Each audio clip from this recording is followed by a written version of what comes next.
Bienvenue sur Ma Pause Mode. Plaisir de s'habiller et dressing durable.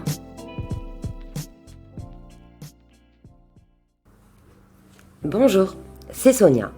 Je te retrouve aujourd'hui pour un nouvel épisode de cette saison 2, mode, vêtements et amour. Je vais aborder le thème des vêtements au service de plus d'amour de ton corps.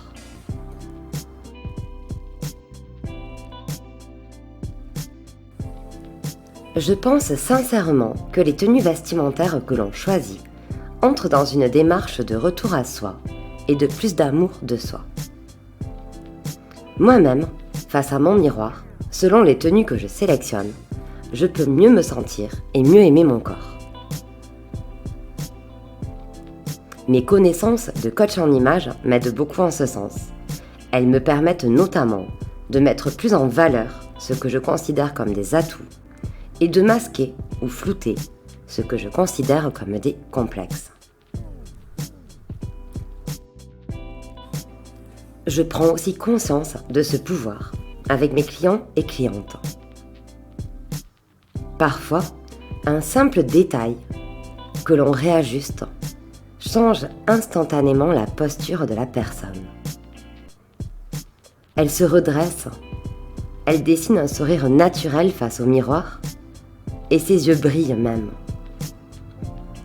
J'aime tellement ces moments riches en émotions. Pour moi, c'est de l'amour qui se dégage durant de tels instants magiques. De l'amour de ce que mes clients voient et regardent même. On associe souvent la mode et le conseil en image à la confiance en soi. Personnellement, je lie la confiance en soi au passage à l'action. Par exemple, une tenue adaptée pour un entretien d'embauche ou pour la reprise du sport est source d'une motivation supplémentaire, de meilleure confiance. Oui, nos tenues peuvent booster notre confiance. Toutefois, ces moments de partage en coaching en image se rapprochent plus de l'amour, selon moi. J'observe plus d'amour du reflet dans le miroir que mes clients voient. Et pas seulement une énergie qui donne envie d'accomplir de nouvelles choses. J'observe plus d'amour pour leur tenue, pour le vêtement ou l'accessoire en question même. Celui-ci qui apporte ce petit plus mieux adapté et qui change leur perception.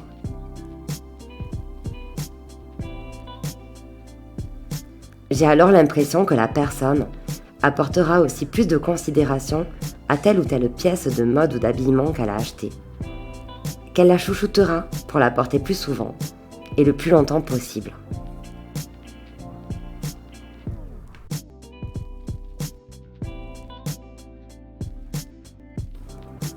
Être capable de choisir pour soi telle ou telle coupe, matière, couleur, imprimé, motif ou encore tel style par rapport à tout ce qu'offre l'univers de l'habillement n'est pas si évident. Dans ce large, même immense choix qui s'offre à nous de nos jours, il existe tout plein de détails non négligeables à privilégier ou à éviter pour sublimer ta silhouette, pour sublimer ta personnalité, pour sublimer ton individu à part entière.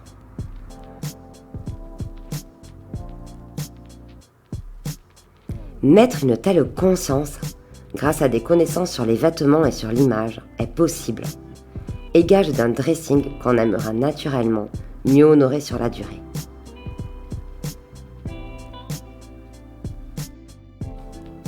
Bien entendu, intuitivement, on peut aussi reconnaître les pièces dans lesquelles on se sent mieux face au miroir ou en société. Lorsque j'accompagne des personnes, il est courant que la théorie et les conseils que je partage confortent certains de leurs choix ou renforcent le fait que tel ou tel détail n'était effectivement pas adapté.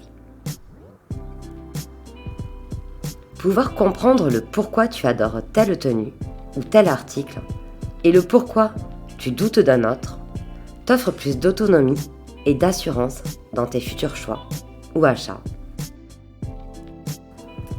C'est aussi dans cet objectif d'effectuer des achats que l'on va honorer en les portant plus souvent et avec plaisir que je remarque que le coaching en images joue un rôle important dans le but de s'éloigner de la surconsommation, des achats regrets et aussi afin d'éviter les achats compulsifs.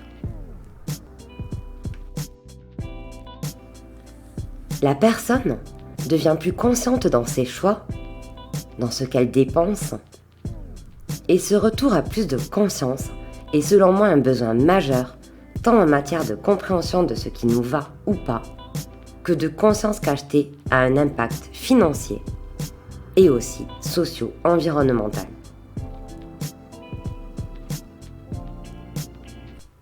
Acheter des vêtements engage une responsabilité. Ce n'est plus un acte ou ne devrait plus être un acte superficiel, un simple craquage irréfléchi.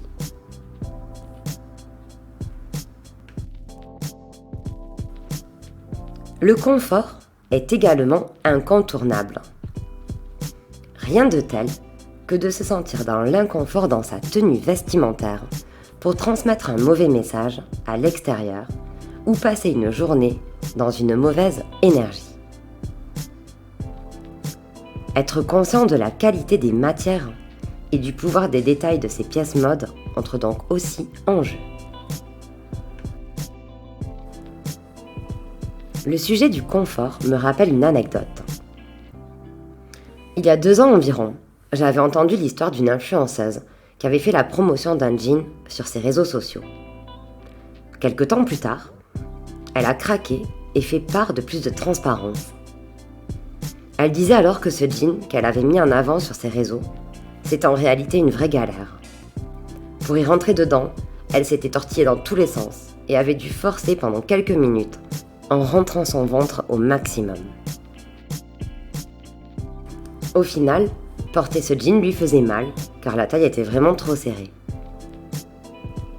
Je me demande, comment a-t-elle pu se réduire à une telle action de promotion ?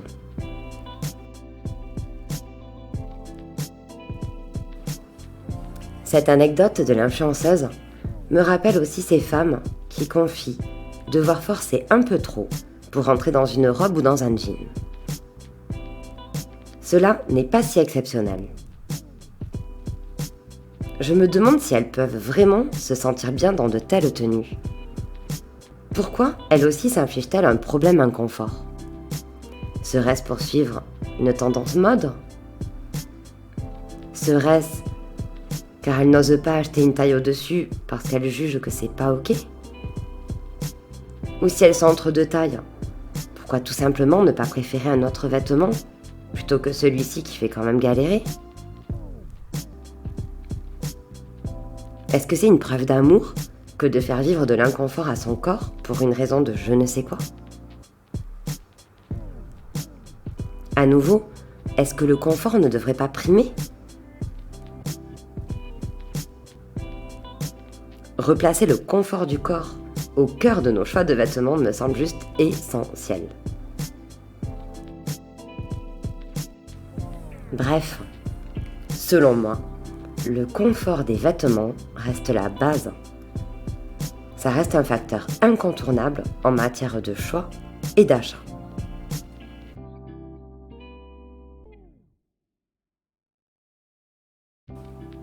Pour conclure cet épisode, je rappelle que les articles de mode que tu choisis ont tous un pouvoir.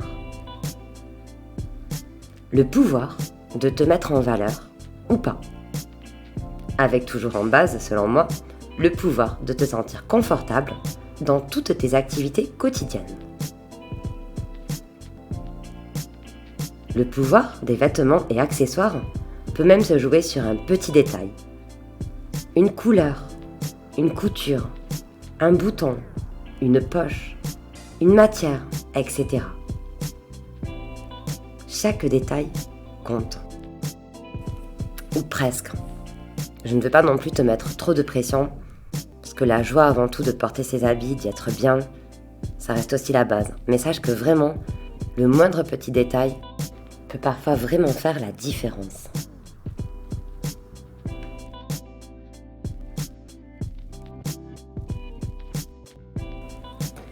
Mettre plus de conscience dans tes choix et dans tes achats, c'est la pépite selon moi, afin de ne plus regretter tes dépenses et surtout porter avec joie et le plus longtemps possible tes vêtements et accessoires.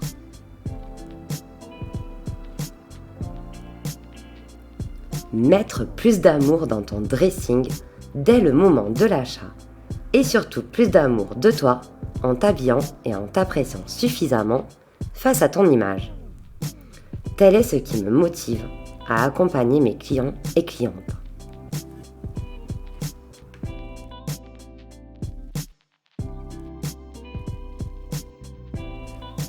Et toi, sur une échelle de 1 à 10, à combien estimerais-tu l'amour de toi, le fait de te sentir suffisamment à l'aise et confortable avec l'image que tu renvoies quand tu es habillé?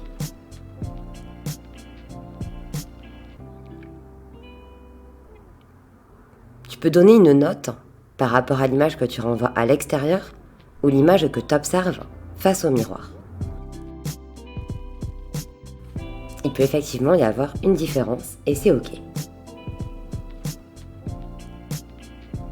Aussi, par rapport à ton dressing, quelle est la part de vêtements et d'accessoires que tu aimes vraiment?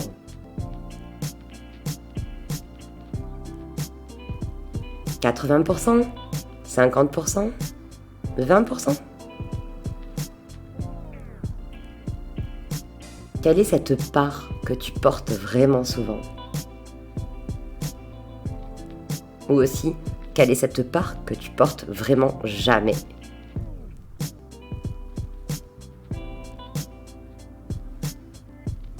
Puis enfin, comment expliques-tu de tels pourcentages?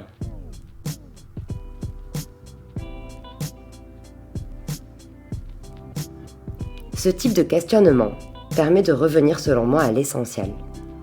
Et j'estime qu'on a besoin de ce retour à plus d'essentiel.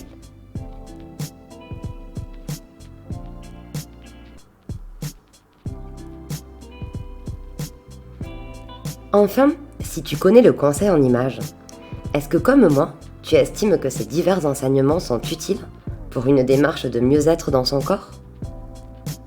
Et même, que penses-tu de son utilité par rapport à une démarche d'achat plus responsable et qu'on porte souvent dans le temps, car plus en conscience et en amour?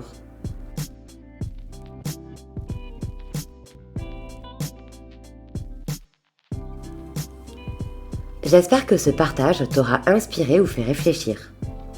Puis si tu souhaites faire appel à un coach en images, n'hésite pas à me contacter ou à prendre rendez-vous avec un autre professionnel. Je suis convaincue que démocratiser les conseils mode que l'on partage en tant que coach en images pour rendre les personnes plus conscientes et autonomes serait un pas important dans le but intrinsèque de réduire la boucle infernale de la surconsommation et du gaspillage des vêtements et des accessoires de mode.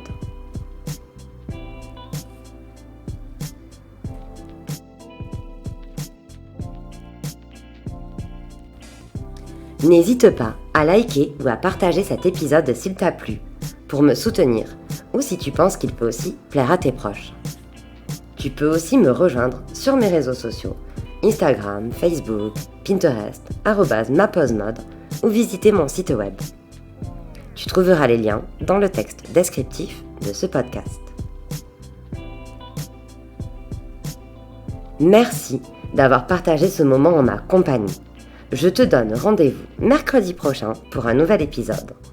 En l'attente, je te souhaite tout plein d'amour, de joie et une bonne journée ou une bonne soirée selon l'heure à laquelle tu m'écoutes. À très vite!